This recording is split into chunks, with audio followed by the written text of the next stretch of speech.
হেলালি।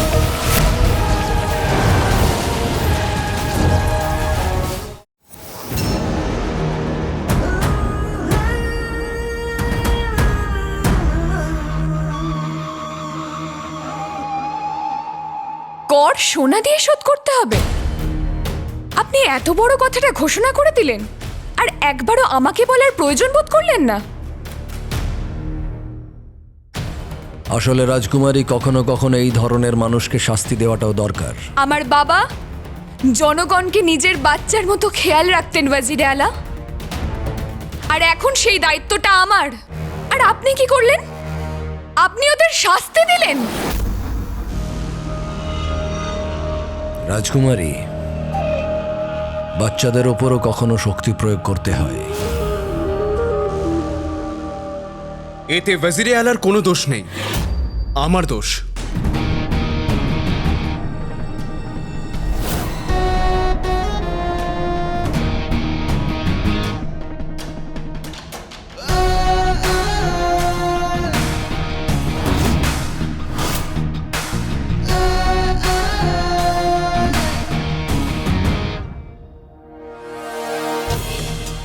আলী ভাই, এটা রাজকুমারী আর আমার ব্যাপার, এর মধ্যে তুমি না এলেই ভালো।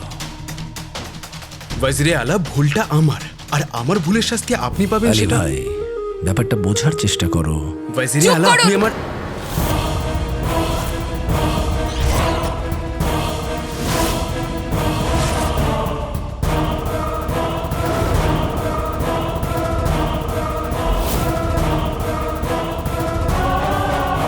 আলী, আপনি কি বলতে চাইছেন? রাজকুমারী, ওয়াজিরে আলা আমার থেকে সোনা ধারে নিয়েছিলেন, আর এটা ফিরিয়ে দেবার জন্য আপনাকে না জানিয়েই এত বড় ঘোষণা করে দিয়েছেন, এই প্রাসাদকে বাঁচানোর জন্য।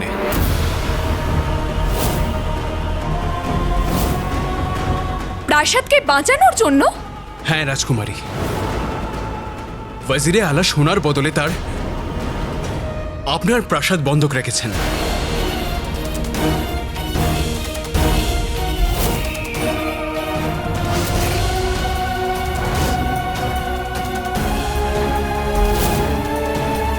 আর উনি যদি আমাকে সোনা ফিরিয়ে না দিতে পারেন, তাহলে এই প্রাসাদ আমার হয়ে যাবে। আলী আসলে কি করতে চাইছে?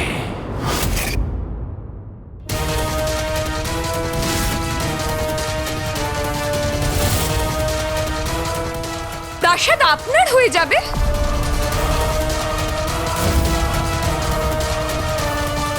ওয়াজিরে আলা, আপনি প্রাসাদ বন্ধক রেখেছেন? এইসব কবে হলো? ওয়াজিরে আলা, প্রশ্নের উত্তর দিন। কোন সোনার কথা বলছে এই আলী?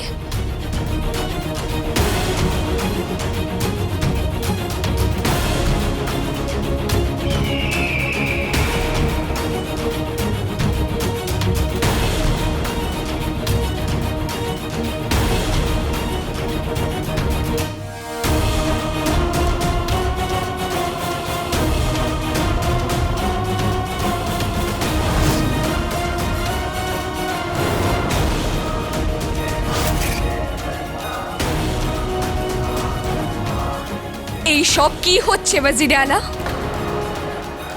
আপনি এটা ভাবলেন কি করে যে আপনি কারোর থেকে ঋণ নেবেন আর সেই ঋণ প্রজারা শোধ করবে? আমি কিছুদিনের জন্য বাইরে যেতেই এখানে এত কিছু হয়ে গেল। বাগদাদের সুলতানাকে জিজ্ঞাসা করা তো দূরে থাক, আমাকে একটা খবর দেওয়ার প্রয়োজন বোধ করলেন না। আর আমার প্রাসাদ বন্ধক রাখলেন।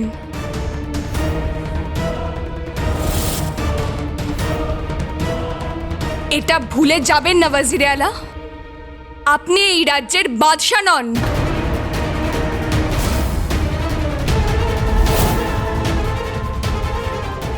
আপনি এই সব কিছু কোন অধিকারে করেছেন?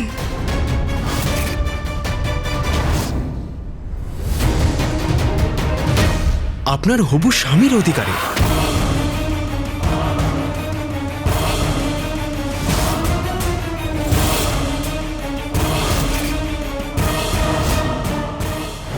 যদি সততার একটুও তোমার মধ্যে থাকতো তাহলে এই দিনটা দেখতে হতো না, কিন্তু না, তোমার পেটের মধ্যে মাখন, মাথায় ভুসি আর পেটের মধ্যে লোভ বাসা বেঁধে আছে, তাই তুমি আমাকেও আটকালে। হ্যাঁ হ্যাঁ, তুমি তো খুব ভদ্র, খুব সৎ, নিজের কাজ করো। এই বে- একেই তো তোমরা দুজনে কর দাওনি, তার উপরে সোনা লুকোচ্ছ। তাতে কি হয়েছে? লজ্জা করে না? তোমরা দুজন একজন সুবেদারের মা বাবা। ভাবো আমার গুল্লুর কত বদনাম হবে। কিরকম শয়তান বেঈমান চোর। ইয়ে মানে আমি না, এরকম দুনিয়ার লোকজন বলবে না। আমি কোথায় কিছু বলতে পারি? সরল তো। এতগুলো সোনার লোভে তোমরা সোনার টুকরো ছেলের সম্মান, তার উন্নতি, তার ভবিষ্যৎ সব নষ্ট করে দিলে তোমরা। সোনার আসর ফির দিব্যি। বৌমা ঠিকই বলছে, একদিকে আমাদের সমস্ত সোনা আর অন্যদিকে আমার গুল্লুর সম্মান। আমরা এখন কি যে করি। বৌমা, হ্যাঁ? এবারে আমাদের সাহায্য করো। সামনেবার আমি আর এই লাউ, মানে বলতে চাইছি আমার বেগম, কর আর চুরি করবো না। হ্যাঁ, সাহায্য করে দাও, তাই না বেগম? হ্যাঁ হ্যাঁ হ্যাঁ হ্যাঁ হ্যাঁ বৌমা, একদম ঠিক আছে বাবা। বাবা বাবা, আমি তোমাকে মানা কি করে করতে পারি? তোমাদের দুজনের জন্য আমি এই অন্যায় কাজ করে নেব। এই সোনা আমি লুকিয়ে রাখবো। তুমি লুকোবে? হ্যাঁ, আমাকে দিয়ে দাও, আমি লুকিয়ে রাখবো, এমন জায়গায় লুকিয়ে রাখবো কেউ দেখতে পাবে না। দাও। তাহলে না। হ্যাঁ তাহলে দাও না। দিচ্ছ না কেন? আরে নিয়ে যাও না মা। দাও না মুটি। হ্যাঁ? কিছু না মা, লুকোতে হবে, তাড়াতাড়ি দাও বাবা। ছাড়ো না বেগম। ঠিক আছে, ছাড়ো, নিয়ে ছাড়ো, ছাড়ো। ছাড়ো আমায় যেতে দাও, তোমার সোনার আসর ফির দিব্যি। দেখুন, আমি মাঝখানে কথা বলবার জন্য ক্ষমা চাইছি, কিন্তু রাজকুমারী, সম্পর্ক বিশ্বাসের উপরেই টিকে থাকে। আর এই সম্পর্কের ভেদ বেশ কাঁচা মনে হচ্ছে।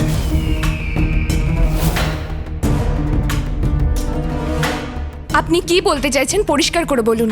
আপনার কি সত্যিই মনে হয় যে ওয়াজির আলা এরকম কোনো কাজ করবে যাতে আপনার এবং জনগণের কোনো সমস্যা হোক? রাজকুমারী, ওয়াজির আলা আপনার গুরুজন। আমি বলতে চাইছি যে আপনি ওনাকে ছোটবেলা থেকে দেখছেন, তাও আপনি ওনাকে বুঝতে পারেননি। রাজকুমারী ওয়াজির আলা এটা ভেবেছেন যে আজ পর্যন্ত যারা যারা এখনো কর দেয়নি তাদের থেকে যতটা সোনা পাওয়া যাবে ততটাই সোনা উনি নিজের থেকে দেবেন, আর সব গরিবদের নাম লিখে রাখা হবে। যার নামের কাগজ বেরোবে সে দুগুণ সোনা পাবে। রাজকুমারী, আপনি অযথাই ওয়াজিরে আলার উপরে সন্দেহ করছেন। এনার মুখটা দেখে এরকম মনে হলেও মনটা কিন্তু খুবই ভালো।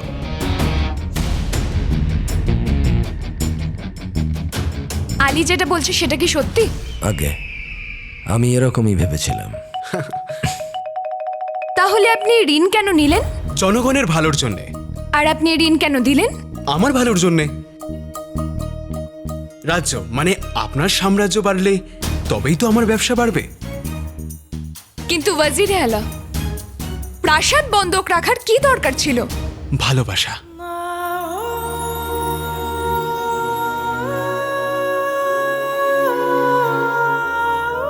শাসন, সওদাগর, আর এই তিনটেই একটা নিয়মে চলে রাজকুমারী।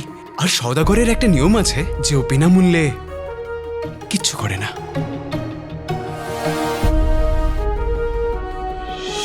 আপনার বিশ্বাস ওয়াজিরে আলা যেটা করছে সেটা সঠিক? কেউ আমাকে বলেছে যে সন্দেহ থাকলে বন্ধুত্ব করা যায় না। সেই জন্য আমি এখন আমার বন্ধুদের বিশ্বাস করি।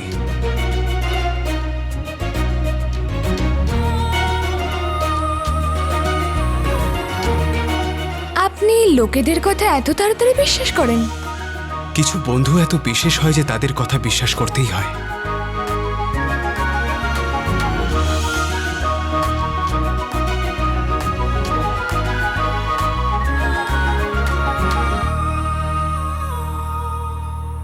আপনি ওয়াজির আলাকে ভরসা করেন, আর সেই ভরসায় আমি বিশ্বাস করি।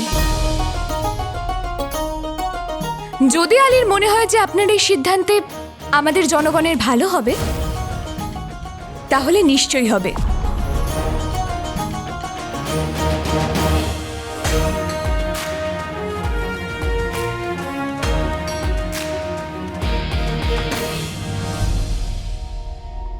আপনি অন্তর থেকে সত্যিই খুবই মজার মানুষ আলী সাহেব।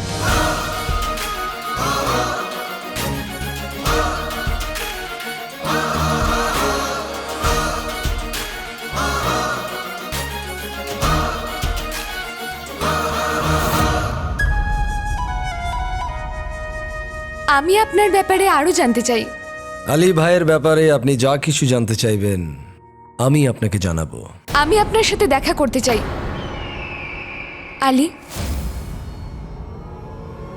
আর সেটাও একান্তে।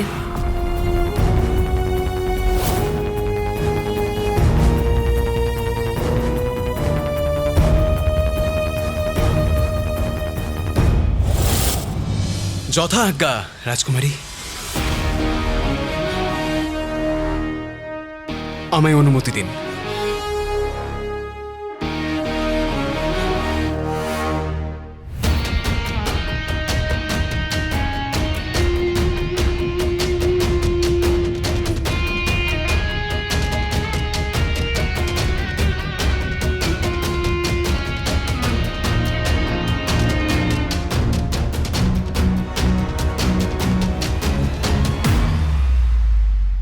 সোনা আমার অন্য কেউ কেন সুরক্ষা করবে? নাজনীন নিজেই তার সোনার সুরক্ষা করবে। হ্যাঁ। সুরক্ষা? বেগম, আমার তো মনে হলো বৌমাকে সোনা দিয়ে তুমি খুশি, কিন্তু তুমি তো এখন ফেরত নিতে এলে কেন বলো তো? আরে কিভাবে খুশি হব? নাজনীন আমি কাউকে কিছু দিয়েই আমি খুশি থাকি না। ধ্যাৎ। আর ওটা তো আমি বৌমার মন রাখতে দিয়েছি। তারপর ভাবলাম যখন বৌমা থাকবে না তখন সোনা নিয়ে নেব। আমার সোনা আমার থাকবে আর বৌমাও খুশি। বাহ বেগম বাহ, অসাধারণ, তুমি অসাধারণ। এবারে নিজের মুখটা বন্ধ রেখে আমার কাজ করো আগে। শয়তান কোথাকার! কি বললে বৌমা? আমি তোমাদের কোথায় কিছু বলতে পারি? সরল তো। আমি তো ওই শয়তান চোরটাকে গালি দিচ্ছিলাম। আরে চোর! দেখো তো এত চালাক, এত ভয়ঙ্কর। ভয়ঙ্কর চোর গুল্লু! বৌমা, চোর ভাই, চোর ভাই, আমার সব গয়না নিয়ে নাও। আমার বাবা আর আমার মাকে কিচ্ছু করো না। বেগম, যদি সত্যিই চোর হতো তাহলে তুমি ঢালের মতো আগে করে দিতে আমায়, কিন্তু বৌমাকে দেখো বেহুশ অবস্থাতেও আমাদেরকে বাঁচানোর কথা ভাবছে। হ্যাঁ ভাববেই তো, খুব সরল না? কিন্তু এখন বৌমা তো বিশ্রাম নেবে। হ্যাঁ, তুমি শুয়ে পড়ো মা। তুমি সমুটি কিছু বললে? আমি কোথায় কিছু বলতে পারি? বাবা, মা, তোমরা সবাই ঠিক আছো তো? হ্যাঁ, ঠিক আছে ঠিক আছে। তুমি বিশ্রাম নাও, বিশ্রাম নাও। হে আল্লাহ। পাটা একটু তোলো। হ্যাঁ, বেগম তুমি তুলে দাও। হায় আল্লাহ, এই মাথা যন্ত্রণা, এই মাথা ঘোরা। আমি কি বলছিলাম? বাহ বাবা, বাবা বাবা, বৌমা আমি সব বুঝতে পেরেছি। ঘর পরিষ্কার করানো, মোষকে পেটানো, মানে আমি বলছি আমি সব করে নেব। চলো মা, ঘর পরিষ্কার করবে। মানে আমি বলছি যে আমি করব। খুব ভালো। নিচে যাও আর জিনিসটা খোঁজো, মানে জিনিসগুলো গোছাও।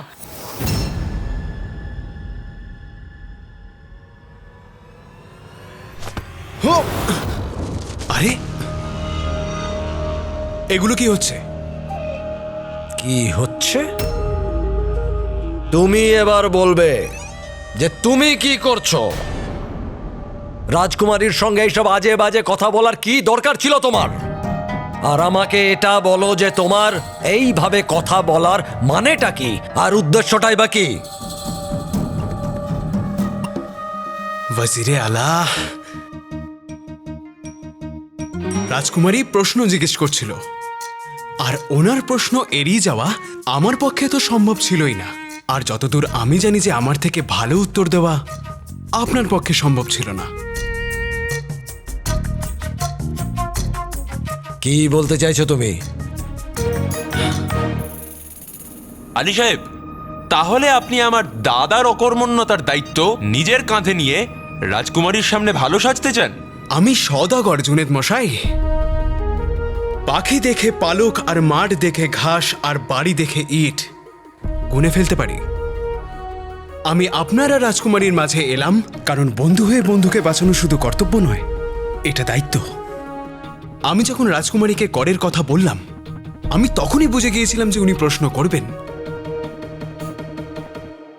আর এই কথাটা তো আপনাকেও মানতে হবে যে উনি আমার কথা মেনে নিয়েছেন। সেটাই তো মুশকিল, উনি মেনে নিয়েছেন। কাল পর্যন্ত তোমার উপর সন্দেহের তীর চালাচ্ছিল, কিন্তু এখন তোমার উপর বিশ্বাস করতে চাই। বাহ! আর তোমার সঙ্গে দেখা করতে চায়। তবে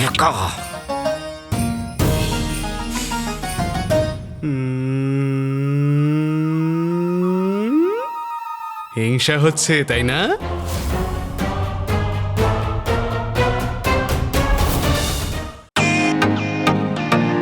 ওয়েলকাম টু বিটেন world. How may assist you? নতুন ফ্ল্যাটের জন্য একটা স্ট্যান্ড ফ্যান আর কুলার নেব। এই পচা গরম থেকে একটু স্বস্তি চাই। বাজার চলতে সব ব্র্যান্ড তো আর ভরসাযোগ্য নয়।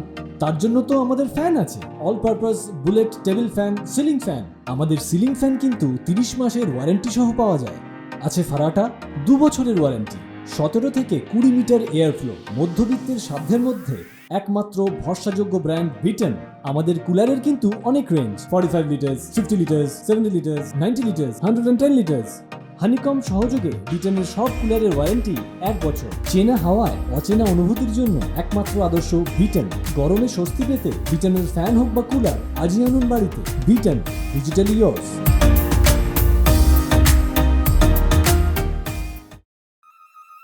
কি আজে বাজে কথা বলছো তুমি? আজে বাজে নয় ওয়াজিরে আলা, ভালোবাসার কথা। এবার ওয়াজিরে আলা, আমিও যদি আপনার জায়গায় থাকতাম তাহলে আমারও হিংসে হতো।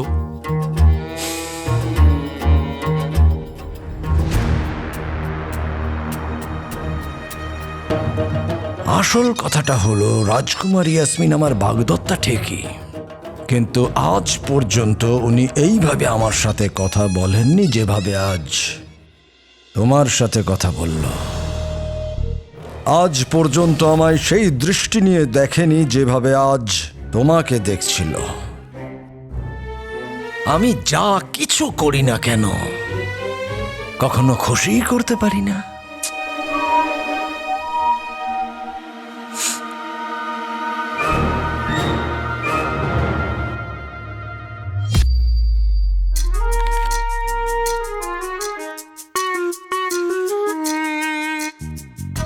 ওয়াজিরে আলা, ছেড়ে দিন, আপনার দ্বারা হবে না। কি বলতে চাইছো তুমি? দেখুন, যেমন আপনি বাগদাদের ওয়াজির, তেমন আমি ভালোবাসার বাদশাহ। আপনার মাথায় যতগুলো সাদা চুল আছে তার থেকে বেশি মেয়েদের মন জয় করেছি।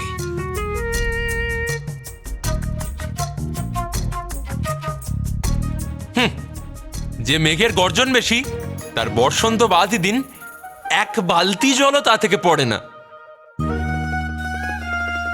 দাদা, প্রসঙ্গ যদি মেয়েদের নিয়েই হয়, তাহলে আপনি আমাকে জিজ্ঞেস করুন। মেয়েরা মুরগির ডিমের মতো হয়। জুনায়েদ, আর না দাদা, আমি আরে আপনাকে না, বলছি। থাক না জুনায়েদ। জুনেদ বাবু, আপনার আমার বোন সারাকে ভালো লাগে, তাই না? কিন্তু ও আপনাকে একদম পাত্তা দেয় না, কেন? আমি আকাশ, উনি তারা, মানে বলতে চাইছি সারা দেবী। উনি মানুষটাই এত মিষ্টি, সবাইকারই তো পছন্দ হবে। যদি আপনি চান যে সারা দেবী আপনার দিকে আকর্ষিত হয়, তাহলে যেমন বলছি তেমন করুন। কি? যখন আপনার সাথে ওর আবার দেখা হবে, হ্যাঁ, তখন না দেখে, হ্যাঁ, কোনো কথা না বলে, হ্যাঁ, শুধু চলে যাবেন, তারপর দেখবেন মজা। হ্যাঁ, মজা? আরে তখন তো পাবো সাজা। লোকে নিজের পায়ে কুড়ুল মারে, আর আপনি বলছেন সেই কুড়ুলের উপর পুরো শুয়ে পড়তে। না না, এইসব আমি করব না। জুনায়েদ, আলী ভাই যেরকম বলছো তুমি সেরকমই করবে। আরে কিন্তু দাদা, আমাকে চান্দু, চান্দু দাঁড়া। এই দেখুন, সুযোগ নিজেই হেঁটে এসে গেছে। আসুন আসুন ওয়াজির আলা, আসুন আসুন আসুন আসুন আসুন, আপনি আসুন, চলুন চলুন। আরে চলো দেখি তো। কিন্তু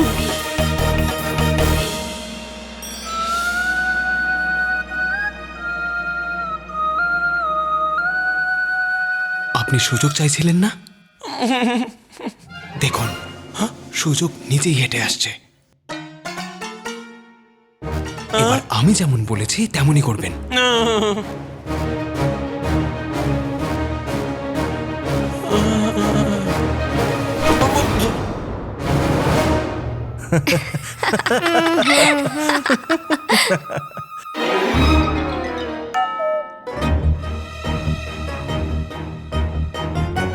জুনেদ বাবু,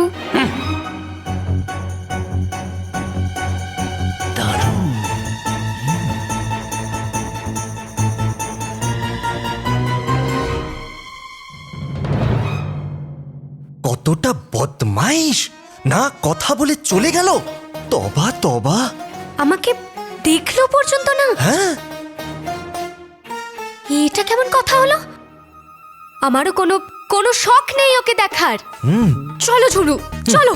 সাবাস, চলো।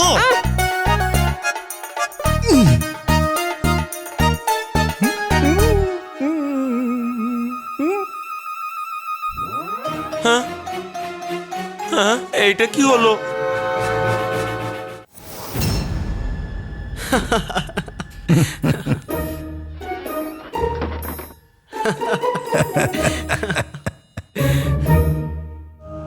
বাহ আলী ভাই, বাহ।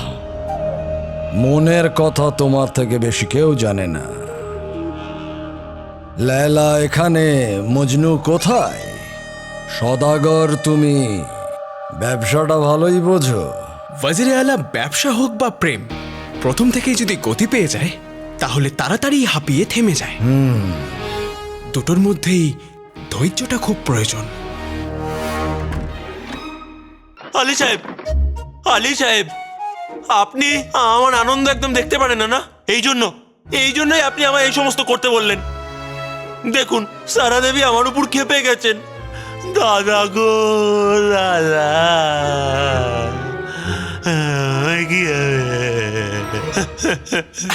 জুনেদ বাবু কাঁদবেন না। রাগারাগি তো ভালোবাসা সিঁড়ির প্রথম ধাপ। হ্যাঁ হ্যাঁ দাদা। আরে কি করছে? পুরো নাক আমার জামাতেই ঝাড়লো। বেকা চোরা সিঁড়ি? আমি চড়তে চাই না এমন বেকা চোরা সিঁড়ি। দাদা, আমি যাচ্ছি সারা দেবীর কাছে এই ভুলের ক্ষমা চাইতে। সারা দেবী, আমি আসছি। আরে জুনেদ বাবু, এত উতলা যখন হচ্ছেন ক্ষমা চেয়ে নেবেন, কিন্তু এখন নয়, পরে। হ্যাঁ জুনায়েদ বাবু, চা যদি ভালো করে না ফোটান তাহলে তার রং কি করে আসবে? মেয়েদের বিষয়ে ভালোবাসার প্রথম শিক্ষা, মেয়েদের রাগকে ফুটতে দাও, হতে দাও। যত রাগ হবে তত বেশি ফুটবে, আর তত বেশি রং গাঢ় হতে থাকবে। মাশাআল্লাহ। এতটাও যেন না ফোটে আলী ভাই, যে বেশি ফোটাতেও রংটাই না উড়ে যায়। আরে হ্যাঁ, এখন দেখা যাক কি হয়। আরে কিন্তু দাদা। জুনায়েদ, এটা আমার হুকুম।